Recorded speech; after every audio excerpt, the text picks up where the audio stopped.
নমস্কার বন্ধুরা, আমি পলাশ বিশ্বাস আর আপনারা দেখছেন পলাশ বিশ্বাস ভিডিওস। আশা করি আপনারা প্রত্যেকে ভালো আছেন। আপনাদের বাগানের গাছগুলিও ভীষণ ভীষণ ভীষণ ভালো আছে। বন্ধুরা, থাম্বনেল আর টাইটেল দেখে বুঝতেই পেরে গেছেন যে আজকে কোন বিষয় নিয়ে আলোচনা করতে চলেছি।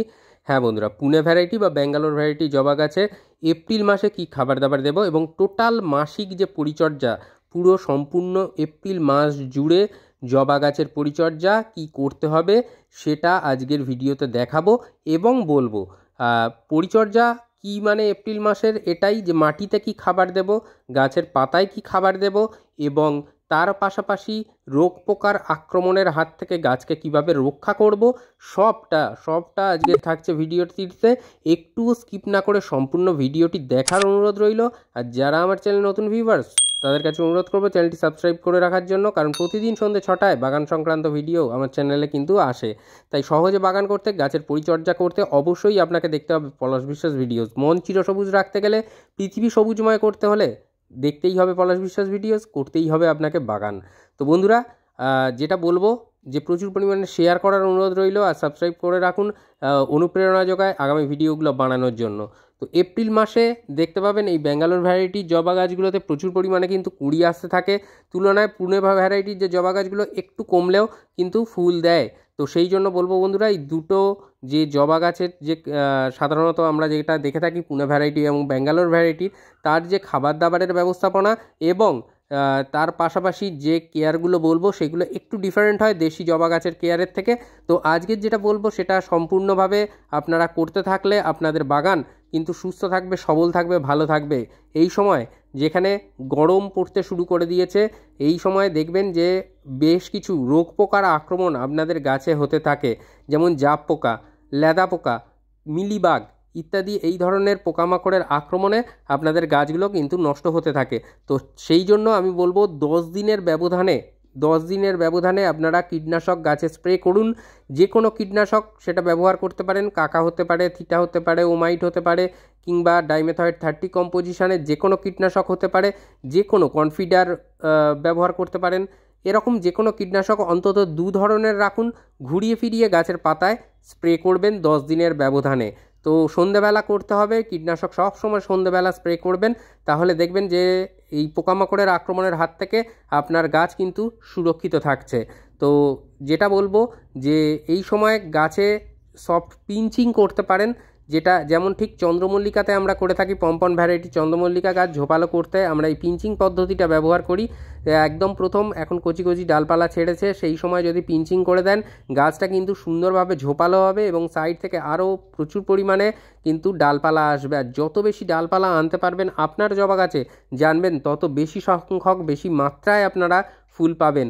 যাদের গাছ এখনও প্রুনিং করেননি, সফট প্রুনিং করে দিন, ডাল হালকা কাটাই ছাটাই করে দিন, তাহলে দেখবেন যে ভীষণ ভালো রেজাল্ট কিন্তু আপনারা পেয়ে যাচ্ছেন। আমার এই গাছটা বেশি দিনের নয়, এটা মাস 3 হচ্ছে আমার কাছে রয়েছে।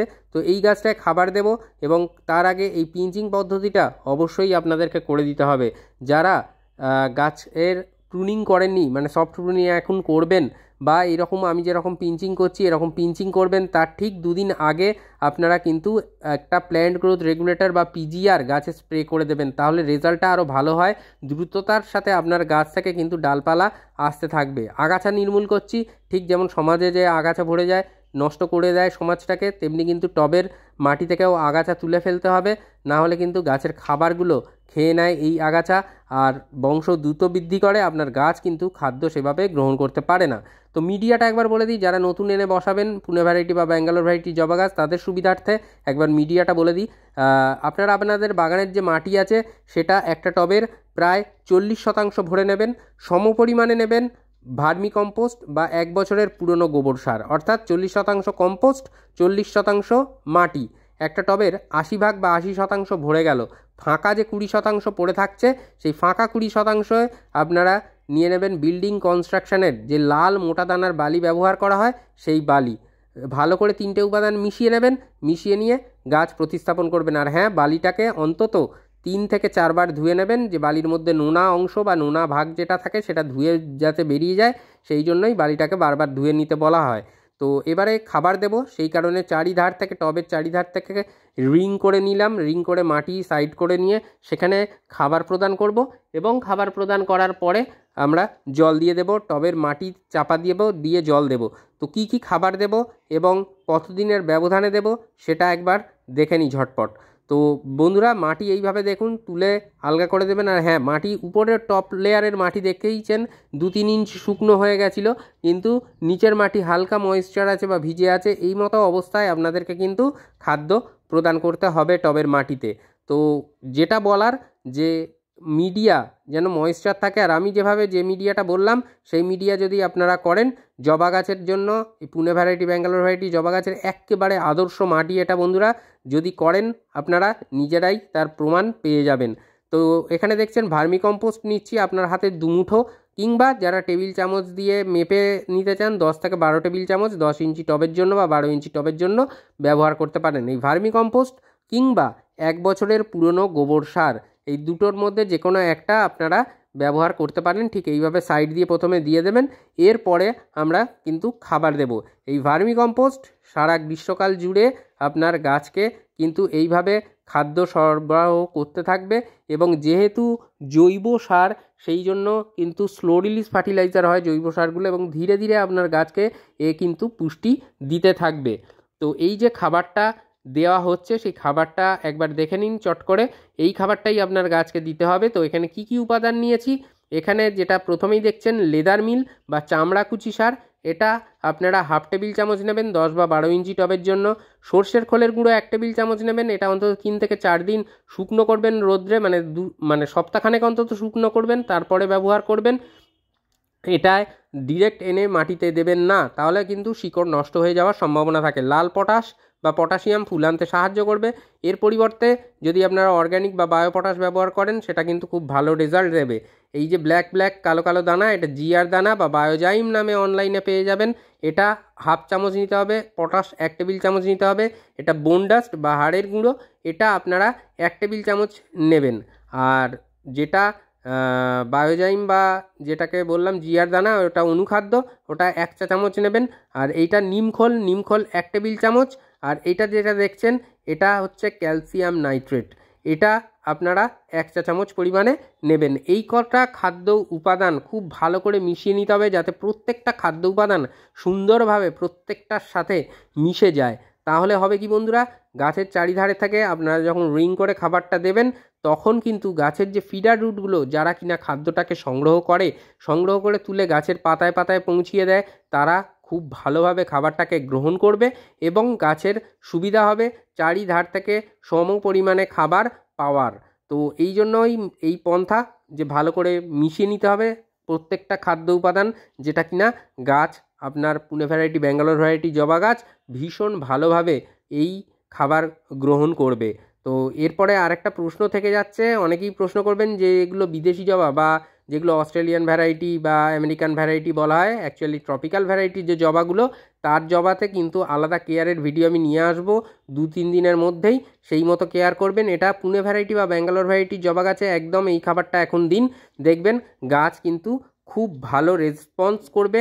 এই খাবারটা মাটিতে দেওয়ার ঠিক 10 থেকে 12 দিনের মধ্যে আপনারা নিজেরাই রেজাল্টটা পেয়ে যাবেন। তখন অবশ্যই কিন্তু কমেন্ট করে জানাবেন যে রেজাল্টটা ভালো পেয়েছেন, তাহলে অনুপ্রেরণা পাই। আর অবশ্যই বন্ধুরা, এই যে মাটিতে খাবারটা দিলাম, এরপরে মাটিটা চাপা দিয়ে দেব, চাপা দিয়ে জল দিয়ে দেব। এই যে জবা গাছ মানে পুনে ভ্যারাইটি বা ব্যাঙ্গালোর ভ্যারাইটি জবা গাছ টবের মিডিয়াতে খাবার দেওয়ার পরে থেকে 10 দিনের ব্যবধানে এই জবা গাছের মাটিতে আপনারা পাতলা করে সরিষার খোল পচা জল প্রদান করবেন সাধারণ জলের সাথে মিশিয়ে। তো যদি সরিষার খোল পচা জল 1 কাপ নেন, সেই কাপের সমপরিমাণ সেই সমপরিমাণ কাপের যে কাপে নিচ্ছেন সরিষার খোল পচা জল 1 কাপ, তার সাথে আরও 4 কাপ সাধারণ জল মেশাবেন। মিশিয়ে সেটা থেকে 250 ml করে নিয়ে টবের মিডিয়াতে প্রদান করবেন 10 দিনের ব্যবধানে। তাহলে বুঝতে পারছেন যে কী রকম রেশিওতে এই খাবারটা তরল সারটা দিতে হবে আমাদের। আর যেটা বলবো বন্ধুরা, এই সময়ে টবের মিডিয়া যেন একদম ড্রাই না হয়ে যায়, এটা খেয়াল রাখবেন, কারণ প্রচণ্ড সূর্যের উত্তাপ, মিডিয়া যেন হালকা ময়েশ্চার থাকে। তো এখনই প্রায় 35-এর কাছাকাছি চলে যাচ্ছে দিনের বেলা। তো সেই জন্য বলবো যে একবার পারলে সকালে এবং বিকেলে দুবেলা জল দিন টবের মিডিয়ায়। আর ভোরে ভোরে জল দেওয়ার কোনো প্রয়োজন নেই, 250 থেকে 300 ml করে জল দিন। টবের মিডিয়া সপ্তাহে একবার করে হালকা উপরের দিকটা খুঁচিয়ে দেবেন, তাহলে খুব ভালো রেজাল্ট পাবেন। আর এই যে খাবারটা দিলেন টবের মিডিয়া, এটা মাসে একবার দিতে হবে। আর এরপরে কি কি তরল সার জবা গাছে দিতে হবে সেইগুলো, গরমকালের যে স্পেশাল তরল সারগুলো দিলে জবা গাছ দারুণ রেসপন্স করবে, সেই ভিডিও নিয়ে আমি সঠিক সময়ে পরপর দিয়ে যাব। সেই মতো কেয়ার করুন, আপনার জবা গাছ নিয়ে কোনো চিন্তা, কোনো টেনশন থাকবে না।